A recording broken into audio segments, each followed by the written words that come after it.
2 dari 6 petani yang jadi tersangka pembakar lahan dibawa ke Polda Sumsel untuk pemeriksaan, sementara 4 petani lainnya berada di Polres masing-masing kabupaten kota.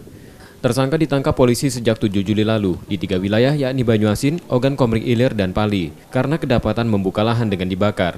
Petani membuka lahan itu dengan dibakar untuk ditanami karet dan jagung.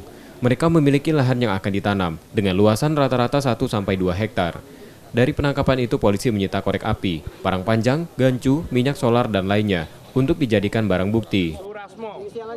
Selama bulan Juli ini dari tanggal 1 sampai tanggal 17 kita sudah menindaklanjuti masalah Kahutla. Ada 6 perkara atau 6 laporan polisi di mana TKP tersebut ada 3 tempat. 1 di Banyuasin, 1 di Oki, kemudian 4 di Pali. Adapun tersangkanya 6 orang, 2 orang laki-laki dan 4 orang perempuan. Kemudian modus operandi membakar lahan untuk dijadikan perkebunan. Polisi masih akan rutin melakukan patroli agar tidak ada lagi warga yang melakukan pembukaan lahan baru dengan dibakar. Para tersangka terancam hukuman 5 hingga 12 tahun penjara. Rizky Oktora, Muklas Diferensial, Trivida, Kompas TV, Palembang.